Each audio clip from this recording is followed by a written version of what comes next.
Hello, everyone. Thanks to everybody who's after joining us so far on today's webinar for engineers. My own name is David Looney and I work as a financial planner with Alpha Wealth. I am joined by some of my colleagues on the webinar today, including Nick Charalambous, our Managing Director, Keenan Cunningham, our Marketing Manager, and Clean O'Donoghue, our Business Development Manager. We do like to kind of make these sessions relatively informal, so if anybody does have questions throughout the webinar or at the end, feel free to pop your question into the Q&A box and we'll do our best to get to it throughout or at the end.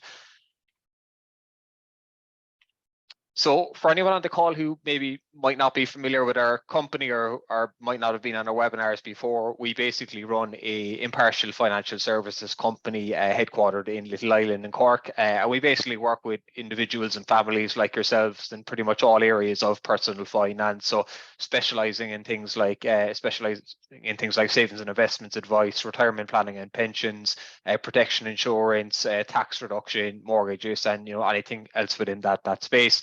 We've 8 advisors in Alpha Wealth who've over 60 years of experience between us, and we're happy to say that at this point we've over 3,000 clients from all around Ireland who have over 120 million euro of assets under management with us. We have been doing a lot of these kind of online financial webinars over the last couple of years or so, and the key takeaways from today's webinar are firstly going to be around establishing your financial goals and the importance of that, just some ways to help you reduce the tax that you suffer, how to achieve financial independence before 60, getting your money working harder for you, and finally protecting your most important asset. And as I mentioned, we will open it up to a bit of a Q&A session at the end. There is a Q&A box in the Zoom, so you can pop your questions in there if anyone has them. So just to start off, regardless of your situation, I think it's very, very important for all of us to be proactive when it comes to managing our money and managing our finances. And the first step for me is all about, taking a step back and establishing what your financial goals are or what you're working towards, rather than just kind of, blindly throwing money to places, just to have some structure around, where your money is going and what you're planning for. When I'm dealing with clients here in the office, I often hear things like, becoming debt free, being able to buy a property in so many years' time, saving for their kids' education, working towards, financial independence or retirement, making sure that your family is looked after, reducing your tax. And it's often even a combination of all the above. And what I stress to people is that it is so important to have a roadmap or a financial plan on how you're going to achieve all of those financial objectives. And that's really, I suppose, our role in Alpha Wealth as financial planners, to help people get a bit of balance around the distribution of their income, and putting the right amount of money towards their needs, their wants, and of course saving and investing and planning for their future. So in Alpha Wealth, we have a lot of clients who are in the engineering profession, and a lot of them, I suppose, are relatively well paid, and whether they are, I suppose, working for a company or a director of their own limited company, the one challenge a lot of them face is that I suppose they are paying quite high tax liabilities on their income. So what I want to just speak about here first is just some ways to maybe mitigate against that and reduce your tax liability. The 3 obvious ones for me, firstly, on a smaller scale, you have things like, claiming back tax reliefs and credits. So they include things like working from home, rental credits, claiming 20% back on certain health and dental expenses. You can claim back for certain tuition fees as well if you're putting your kids through college. Flat rate expenses, which extends to people in certain occupations. And you can find a whole list of these, I suppose, credits and allowances on the Revenue website. Moving on to, I suppose, more larger scale things that we can claim back on, we have things like pension contributions and a tax back investment scheme called the Employment Incentive Investment Scheme, which I'll be discussing on today's webinar. So firstly, just to start off with discussing pensions, because I still think people in Ireland really underutilize pensions or don't really, I suppose, understand how valuable they are. And for me, really, it boils down to the fact that you're getting free money through 2 sources if you're in an employer scheme. So you're possibly getting a matching contribution from your employer if you are working for a company that has a company matching pension scheme, but all of us are also getting money from the taxman through a 20% or 40% tax relief that we're getting on our pension contributions. So as a top rate taxpayer, that essentially means that for each €60 that we put towards our pension in net terms, we could get 200 or €100 hitting that pension fund. Now, where that's coming about is that if you're putting €100 to your pension fund as a top rate taxpayer, after you get your 40% tax relief, your company, it's actually only costing you 60 after the tax relief, and your company could also be topping it up with a matching contribution, which is taking you up to €200 hitting your pension account at a net cost of 60.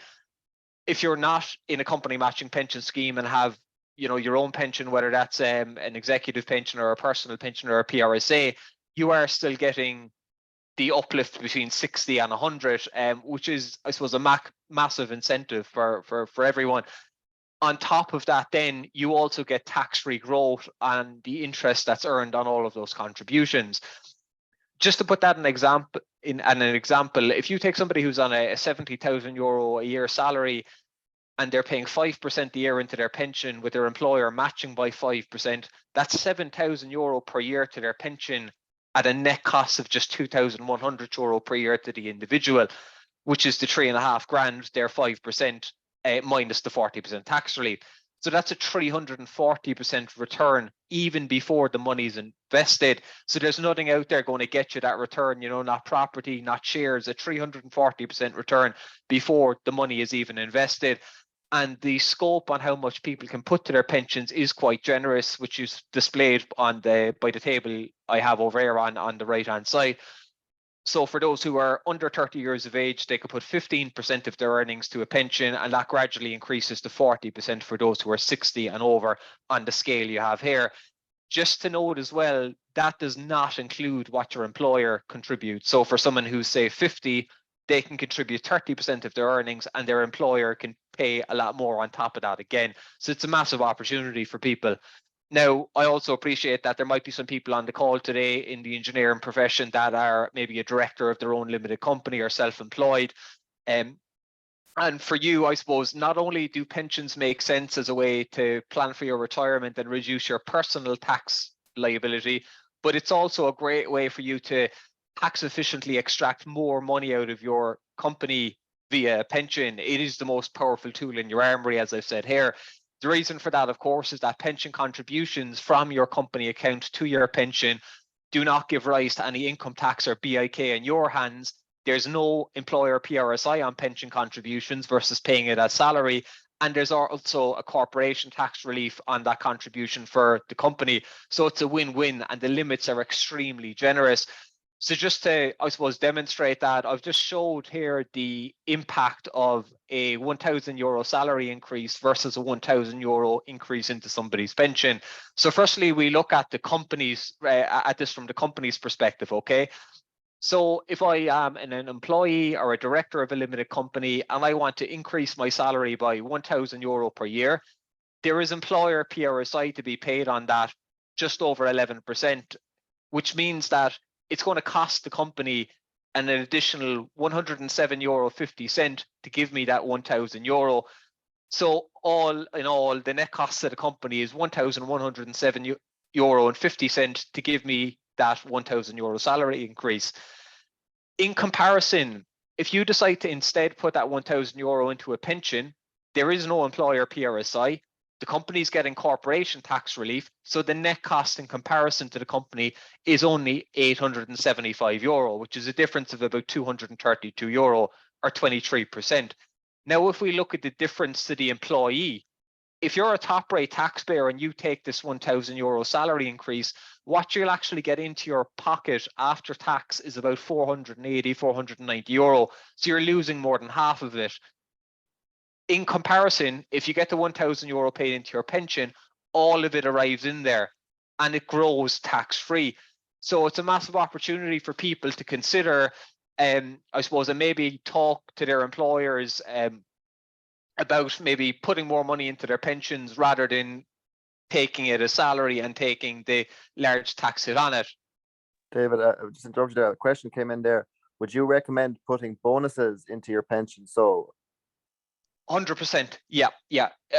if you don't need the money, like if you've no, I suppose, particular reason to get it all as salary, then it's 100% makes sense to get it paid into your pension. Like if you take a 10 grand bonus, if you're already a top rate taxpayer and you take your 10 grand as salary, you're only going to see about 4.5 grand of that hitting your bank account. So you're losing, about €5,500 to Mr. Taxman. If you get the bonus paid into your pension, the full 10 grand arrives into your pension, which grows tax free to your retirement. It's a no-brainer. Now, look, some people might need the money, of course, so you can even do maybe half and half, take some of it as a bonus and put some into the pension. Perfect. And there's one more question there that just came in. So I have 2 pensions from previous employers. Should I merge them?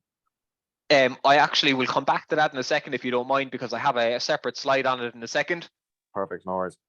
Perfect.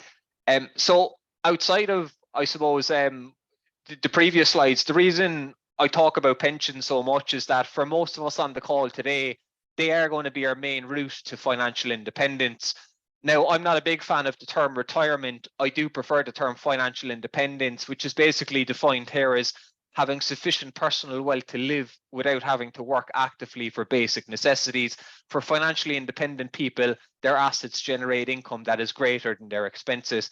So there's 3 things essentially we need to become financially independent. One is an income stream, which is more than our expenses. The second is no or limited debt, but future expenditures such as children's education costs and stuff like that catered for, or to have a separate pot of money to finance those things. And financial independence is a lot more achievable than most people think. And to show you why that is, I've actually shared my own financial independence roadmap here. This is my pension projection, basically. Now, there's a lot of heavy detail there, but I'm just going to pick out the main details.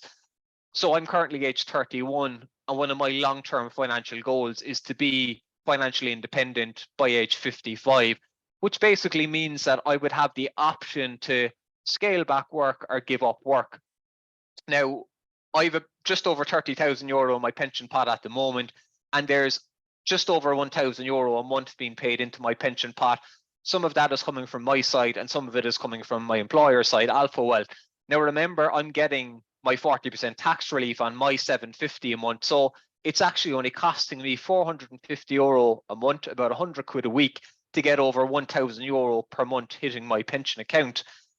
This is based on an assumption that this will increase by an average of 2% per year, and that I'm going to achieve a fund growth rate of 6% per year, which is very achievable, and I'll be showing a bit more on that in a second.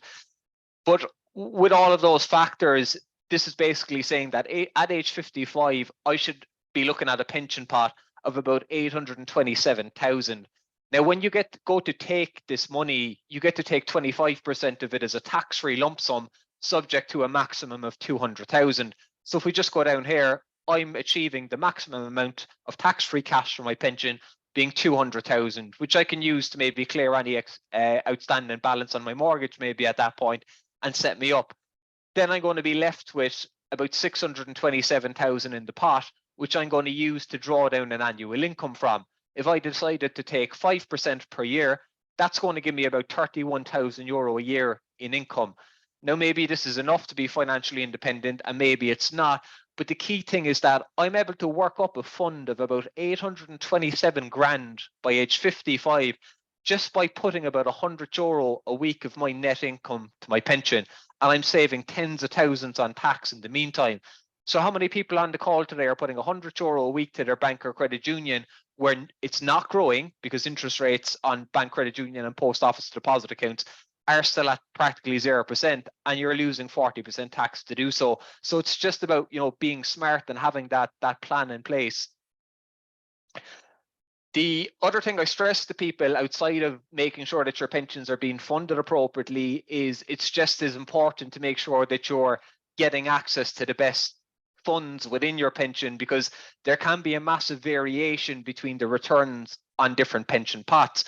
Alpha Wealth are an impartial provider of financial products. We're not tied to any provider in the Irish market.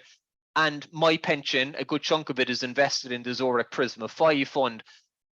Zurich, I believe, are the best investment provider or pension provider in the Irish market. And this is a risk level 5 fund, which is a moderate to high risk fund. I would say this risk level is appropriate for anyone who's maybe age 30 right up to age, early 50s, depending on when you want to retire. If you compare that to what I see a lot of people in, whether they took out a pension through a bank, whereby a lot of them are tied to Irish Life, or they're in their company employer pension scheme, which is also, a lot of them are also managed by Irish Life. I see a lot of people with bank pensions, or pensions that were set up through the bank in this multi-asset portfolio 5 with Irish Life. And I see a lot of people in company schemes that have money in this Irish Life Consensus Fund, which is also a risk level 5. If you look at the returns of these 3 funds over the last 5 years, even though they're all the same risk level 5 on a scale of 1 to 7, the Prisma 5 has returned over 41%. And in stark contrast, the multi-asset portfolio 5 has only done 12%, and the Irish Life Consensus has done 25%. So if you've any element of decision making when it comes to your pension, make sure that you're getting impartial, independent advice and getting access to the best funds out there at the lowest fee structures. If you're in a company matching pension scheme whereby you don't really have much choice on what provider the scheme is with, but just make sure you're getting some advice around, what funds you can avail of within that scheme, and that you are in the best funds that are on offer within the scheme, because there can be a few, rather than just being in kind of a default fund. Another question just came in there, David. I'm not sure what funds my pension is invested in. Should I go to my employer to find out, or talk to someone like you, I suppose? Yeah, so we can make this quite easy for people in, like we would regularly do retirement planning and pension consultations with people, or, financial planning consultations, whereby we will review all your existing holdings. And part of that is getting you to sign something called a letter of authority. We'll send it off to your pension provider, and they'll send us a breakdown of what's going on with your pension, how much is invested, what the value is, how it's doing, where it's invested, what the charges are, and we can give you some, I suppose, specialist advice around that.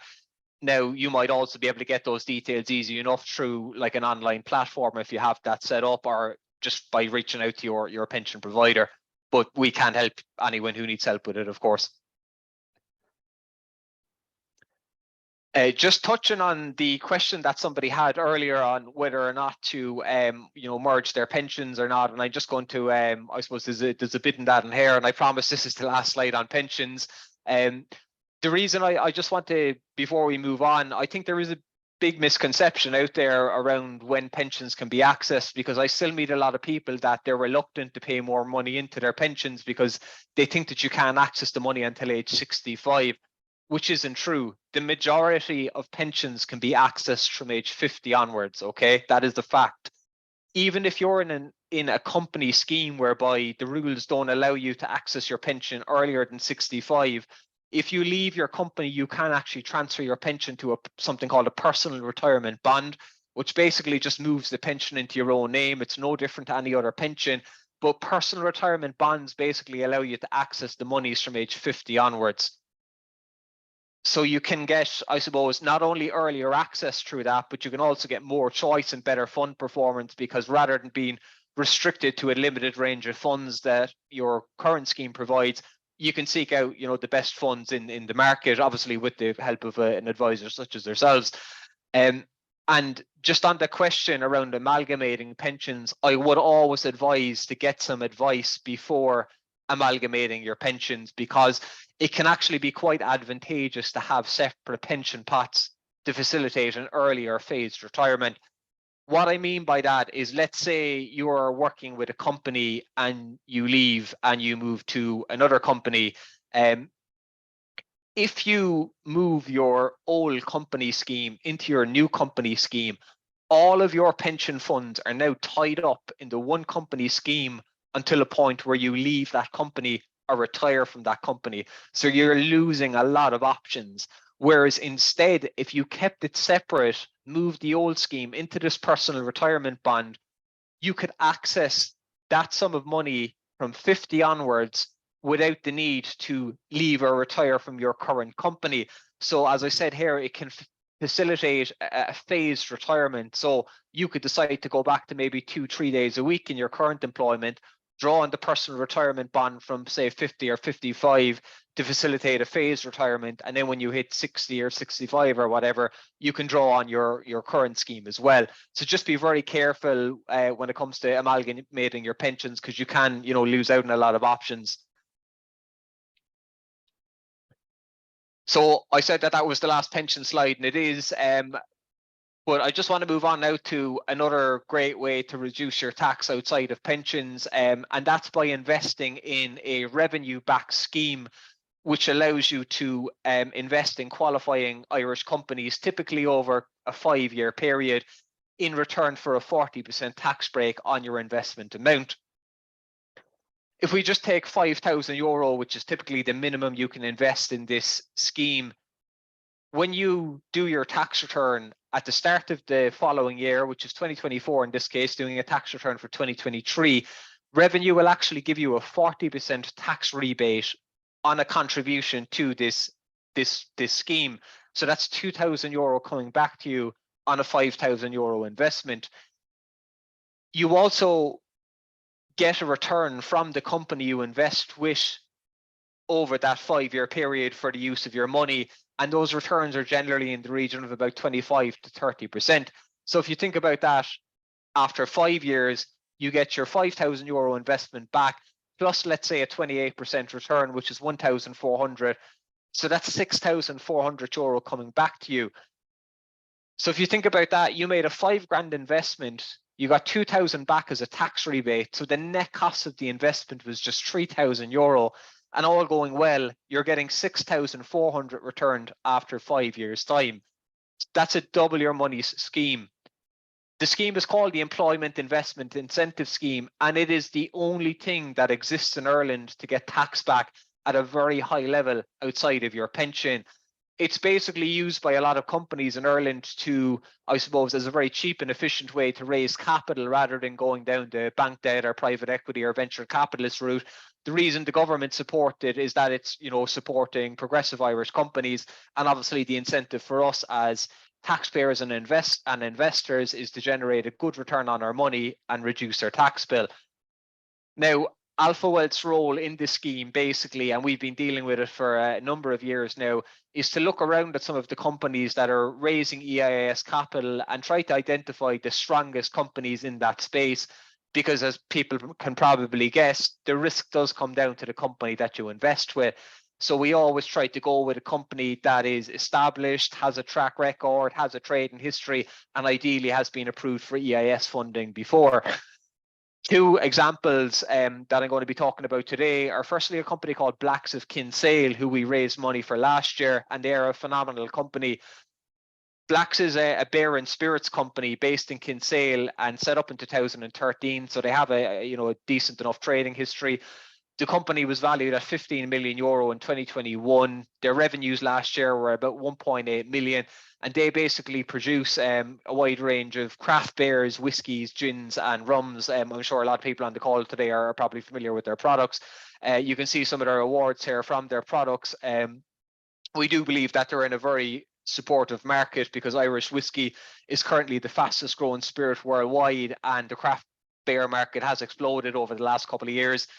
People would also say alcohol, it's a bit of a recession-proof product in that it tends to sell well in good times and bad.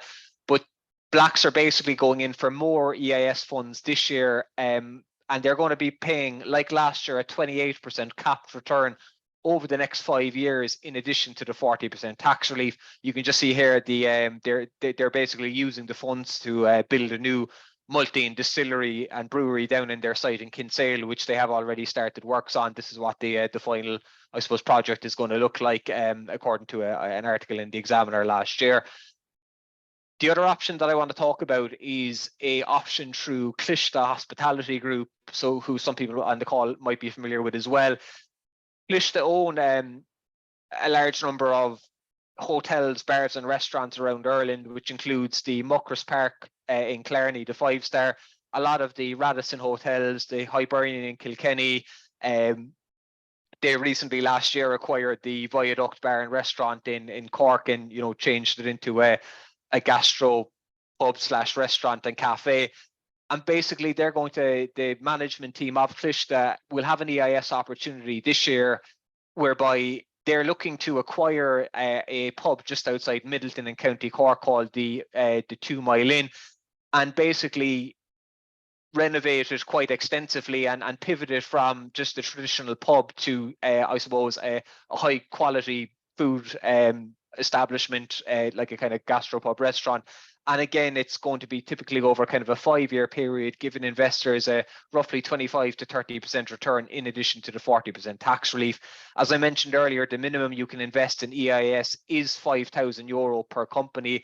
So there is a potential for people to split their investment between different companies such as Blacks or the Clishta opportunity. And of course, we're happy to talk about this in a bit more detail with people and what it would look like. And a few questions just came in there, David, on the EIS scheme. So the first one is, do you have to claim that back from revenue, or do they add it to your annual tax-free allowance? So that's just on the tax back. Sorry, yeah, good question. It's very easy to do. Okay, so what happens is, let's say you invest €5,000 in an EIS company this year. At the start of next year, you'll get something called a statement of qualification, which is like a certificate from the company you invest with. And all you do is you go online and do a tax return for the previous year, as a lot of people would do every year. And there's basically a section on your tax return under the reliefs and credits tab on getting relief on investments and corporate trades. And when you click into that, there's a separate section on EII relief. So you just kind of complete a small, short online form, complete out the tax return, and usually within a couple of days of submitting that return, revenue will transfer the 40% rebate directly into your bank account as a tax rebate. So it's given as a lump sum, basically, as one, rather than being offset as a credit on your future income. Perfect. And the second one is, how long does this investment run for, and is it risky? So on the first question, basically there's a requirement on revenue side for you to hold the shares in the company for a minimum of 4 years to qualify for the tax relief. So the term really can depending on which company you invest with, but on average they will range from 4 years to 6 years, with the average scheme being about 5 years. In terms of the risk comes down to the company you invest the money with. However, the 40% tax rebate is kind of guaranteed through revenue side. So a lot of people would look at it as, they're basically guaranteeing, say, 40% of their overall investment amount through the tax return, and only risking, say, 60% of their overall investment. And the truth, of course, is that the 60% is absolutely at risk. So if the company you invest with folds, your capital is absolutely at risk. And that's why it is very, very important, to run your due diligence and invest with, a solid company. And we believe companies like Blacks of Kinsale and the Clishta Hospitality opportunity are some of the strongest EIS offerings in the market this year. There will be a lot of early stage startup companies that try to raise capital as well, and naturally they'd be in the much higher risk category. Perfect. Thanks, David. Perfect. What I just want to talk about now is just how people can get a bit of a better return on their savings, or even maybe their company savings outside of the bank, credit union and post office, and giving you some information on our Alpha Savings and Investment Club. I suppose the one challenge that all of us face at the moment is that any of our savings within the bank, credit union and post office is practically earning 0% interest. And while that's okay for short-term savings, it's not ideal at all for medium to longer term savings, because the risk is that it is not keeping pace with inflation. So remember, as I said here, that living costs increase over time, and so should your savings. The impact that inflation can have on our money can be really devastating over time. And the minimum return you should always look to achieve on your medium to long-term savings is an interest rate which at least matches inflation. So I would say at least 3% net. If you take Mary here, who is €100,000 in An Post, earning about 0.5% per year, which is roughly the rates that An Post are paying at the moment, the impact that inflation will have on Mary's money you can see here below. So over the long term, on average, inflation is around 3% per year, but we're seeing much higher inflation rates at the moment. Even looking at a 3% inflation, a normal inflation rate, the purchasing power of 100,000 over a 10-year period would actually reduce to 78,000.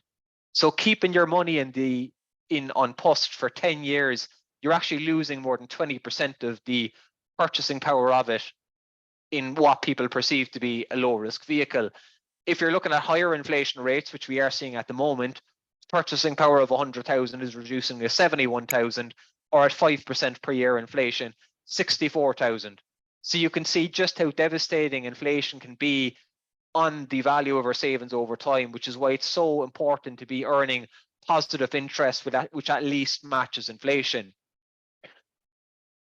The best savings options in the Irish market, I believe, are offered through some of the various insurance companies, and we deal with all of them. The plan we use for all of our clients and the one we use under our Alpha Savings and Investment Club is the Zurich Easy Access Savings Plan. It's the one I use for my own savings. It's the one I use for all of my clients. And it basically allows you to save on a monthly basis from as little as €100 per month, or put a lump sum into something. It's very flexible in that it allows you the ability to increase, decrease, stop or restart your savings at any time. And the term is completely open-ended with no encashment penalties. It basically gives you exposure to a fairly wide range of savings funds, which have exceptional long-term track records. They're managed very, very well with Zurich, and the risk and reward level of those funds, like your pension, can be changed throughout the term. So they're really ideal for any medium to long-term savings goals, such as savings for kids' education. We also set up this account at the lowest fee structure in Ireland. We give people 101% allocation on their savings to cover the 1% government levy, which applies to these plans. Just to give people an idea of the returns which can be experienced in a plan like this, two funds that I typically look at for my clients are two of Zurich's oldest, most popular funds. One is a fund called the Active Asset Allocation Fund, and another fund is called the Balance Fund. They're roughly kind of moderate to high risk.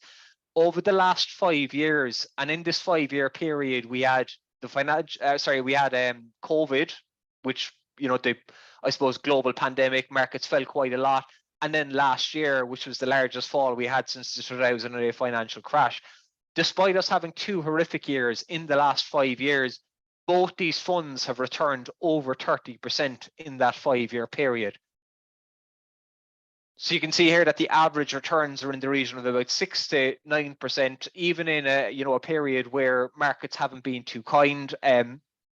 Yes, over the last 1 year, the funds are down roughly about 6%. And this is why I talk about using a plan like this for your medium to longer term savings. Bank, credit union, post office is absolutely fine for short term, but over the medium to longer term, very, very important to get positive interest on your money. And I suppose the whole idea really is that the longer you are invested, it'll give you more time to kind of ride out any short-term volatility like we've experienced last year, and benefit from the fact that markets do move upwards over time, as can clearly be demonstrated here. I just want to talk about a cashback offer that we are currently doing on that Zurich Easy Access Savings Plan, whereby if somebody sets up a plan with a contribution of €300 per month or more, we're actually going to give you €100 cash back straight into your bank account within 3 months of joining the plan, which again is a hell of a lot more than you'll get in any bank, credit union or post office. And then obviously you're getting your growth on top of that. And that offer extends until the 15th of May for anyone who is interested in it. Finally, I just want to talk about, sorry, is there any questions around that, Keenan, before I move on? Yeah, one just came in, but you kind of answered already. Just why do you recommend investing if the market is not performing well at the moment? When you say the market hasn't performed well at the moment, these funds have grown between 6% and 4% over the last 6 months. The stock market is actually up about 8% over the last 6 months. So just be a bit mindful of just kind of making assumptions on how the market is based on, news stories at the moment. But like, none of us invest over the next 12 months. You're investing for something in, 4 years time, 5 years time, 10 years time, 15 years time. You don't make investment decisions based on short-term noise. So it's really about, making sure that you're positioned correctly and keeping that long-term view in mind. So I hope that helps. Perfect. Yeah, one more question just came in there, David. So is there a deposit guarantee scheme similar to that with the banks? Good question. There is not. The deposit guarantee scheme only extends to deposit accounts. Okay, so typically bank, credit union, post office, all of them paying 0% per year at the moment. The reason we, I suppose, go to this plan through Zurich is because Zurich are one of the biggest insurance companies in the world. I believe they're the 8th biggest insurance company in the world. They have an A credit rating right around the globe.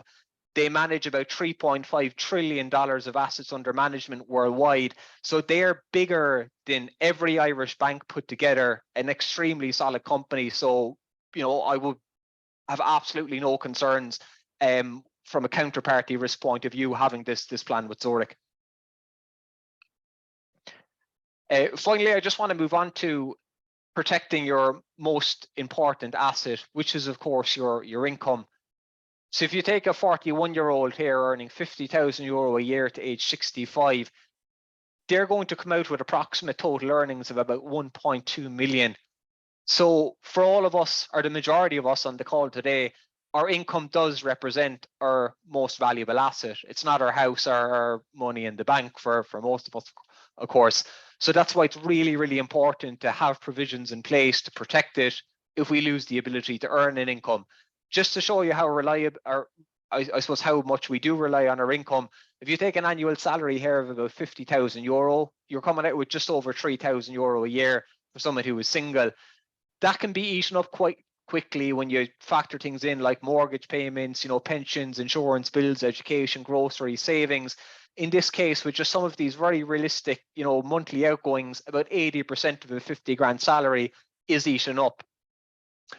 If you are somebody who is working for a company like a multinational company, there's a high chance that you have this included as part of your package. So make sure to find that out. See if you have like disability insurance or income protection or permanent health insurance. They're all the same thing. But for those who are maybe self-employed, operating their own company, or do not have this through their employment, I would highly encourage you to look at income protection insurance, which basically insures your annual income in the event that you can't work due to sickness or injury. And it also allows tax relief on the premiums.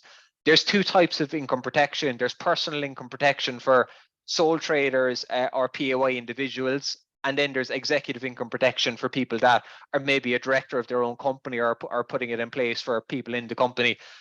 Just to give you an idea of the cost, if you take insuring €40,000 a year of income to age 60 here, for a 30-year-old, you'd be looking at a monthly premium of about €57 per month.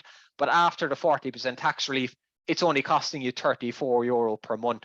So if you're on the call today and you're a 30-year-old, you can basically insure 40 grand of your income each year until age 60 for just €34 per month. It's an absolute no-brainer. The cost does go up with age, as you can see here. For the same amount of cover for a 40-year-old, the cost has gone up to €86 per month or €52 per month after tax relief. So definitely worthwhile getting these types of policies in place while you're young and healthy to avail of the cheaper premiums. But if you're, I suppose, look, if you need it, you need it. And again, it's about kind of shopping around. All of the quotes I'm given here are pulled from the lowest provider in the market and knocking 15% discount off those which we can provide. So if anyone on the call would like to look at this, or maybe has an income protection policy at the moment and isn't confident that it is the lowest cost, we can review that for you at no cost. If you are putting executive income protection in place for yourself or an employee through the company also gets tax relief on those premiums. So again, if you're paying €54 per month for yourself or an employee through the company, the cost to the company in net terms after the corporation tax relief would only be about €47 after the 12.5%. So I just want to talk about now some ways that people can save money by reviewing their main financial outgoings, such as their mortgage payments and their mortgage protection. Even though interest rates have gone up a lot in the last 12 months, there is still, I suppose, value out there, particularly for people who might be on, now high tracker rates or variable rates, or maybe coming up to the end of their fixed rate. Mortgage protection also, I find, is an area that a lot of people overpay for because they took their, I suppose, mortgage out through a bank and were pretty much forced to take out all these policies that they didn't necessarily need. So if anyone on the call today does want to look into that a bit more, we can review your existing protection policies, make sure that you're not overpaying, and making sure that your cover is appropriate. Just important as well, shopping around for things like house insurance, car insurance, health insurance, and utility bills. Loans as well. I still meet a lot of clients that are paying, a couple of £100 a month on loan repayments, paying interest of 8, 9, 10% per year, and then they have a load of money sitting in a savings account earning 0%. Take the money, clear your loan, save yourself in the interest. In most cases, is the solution there. If you're left with no other choice than to have a loan, it's about shopping around and making sure that you're getting the lowest interest rate there. And again, we can help people there on that. And it's really about, I suppose, imagining all the savings that can be got on all of these things, and seeing where that money could be better redirected for yourself in your future. Just to wrap things up, we do always like to reward the people that take the time to come onto our webinars by giving them a discount on our financial planning review. So our usual cost for our full financial planning review is €199. It's a once-off cost, but for webinar attendees, we reduced that to just €99. There are some companies out there that charge up to €1,500 for the same service. What it entails basically is reviewing your financial situation and your plans, setting financial objectives such as, clearing your mortgage early, planning for education, retirement, financial independence, providing a cash flow model to predict your future financial situation. We'll then map out a financial plan to help you meet your objectives, all while identifying ways to save you money, reduce your tax, and make your money work harder for you at a once-off cost of just €99 for that service. So if anybody wants to get a bit more information on that, you can feel free to reach out to us after. And I think, Keenan, you're going to drop maybe a link and a code to avail of that discount into the chat box here. Yeah, perfect. Yeah, it's just in the chat now. Perfect. So just to wrap up before we kind of move on to a bit of a Q&A, just to summarize some of the areas that Alpha Wealth do deal with outside of what maybe we discussed today. So things like mortgage advice, reducing debt, protection reviews, pensions and retirement planning advice, estate succession and tax planning advice, children's education savings plans, financial planning and retirement planning, and the tax back investments like the EIS scheme that I mentioned earlier. My own contact details are there. If anybody wants to reach out, you can feel free to screenshot it. And look, we will be sharing the recording with people that came on the webinar today, so you can rewatch it. So look, I'll just maybe take the next couple of minutes there to open it up to a bit of a Q&A. I know we answered some questions already, but if anybody has any further questions, you can pop them into the Q&A box. Yeah, perfect. One just came in earlier saying, "Hi David, I'm currently a PAWE. Do you recommend going limited and becoming a contractor?" It really depends, I suppose, on your situation, what your earnings are, and whether you think that it's something you might be doing long term. Like if you are going to continue to, I suppose, work as kind of a self-employed engineer for the foreseeable, it might make sense for you to operate as a limited company, because it could be much better from kind of tax planning, because rather than you just taking everything as salary, you can get the money paid into your limited company, and you can basically manipulate your salary to avoid taking too much out, to avoid paying too much tax at the top level. And then you can use the company to pay for things that you benefit from personally, extract money out through things like pensions and stuff like that, get the company to pay for, certain protection policies that benefit you and your family. So it's just a bit more advantageous from a financial planning and tax planning perspective. But it does kind of boil down to the individual. So look, it's something that, I'm happy to discuss with you on a one-to-one basis, and worthwhile speaking to your accountant as well, and dealing with a good accountant there that'll be able to direct you. Perfect. Another one. Currently saving up for a mortgage. Do you recommend saving in the bank, credit union, or the savings plan that you discussed earlier? It all comes down to the time frame. That's an excellent question. I always speak to clients about a 4 to 5 year rule. And that simply is any savings objectives that are coming up in the next, let's say, 4 years, which includes going on holidays, changing the car, whatever, stick to the bank, credit union, or post office. Anything beyond 4 years, you need to invest your money. That covers everything. Anything that's beyond 4 years, you need to invest. So if it's unlikely you're going to be buying a house in the next, say, 4 to 5 years, I would look at something like the Zurich Easy Access Savings Plan. If you are going to be buying a house in the next, say, 1, 2, 3 years, I'd stick to the bank credit union or post office. Perfect. There's another one. Can you provide more information about EWIS after the webinar? So I'll just reach out to that person. Yeah, we can do. Yeah. Yeah, that's perfect. That's all the questions. So come in. Yeah, no worries. Just on EIS before we wrap up, look, it is, I suppose I appreciate a lot of people on the call today might not be familiar with it. It can seem a bit left field, and look, there's a lot of, I suppose, different things to discuss. So I'd advise if anyone on the call is interested in it, maybe that we arrange a separate maybe phone call just to give you the details. We can send you on the a detailed email on the 2 opportunities that I mentioned, including the Clishta Hospitality Group and the Blackswick Kinsale opportunity. Another question just came in there, David. Is a pension mortgage a good option? Say that again.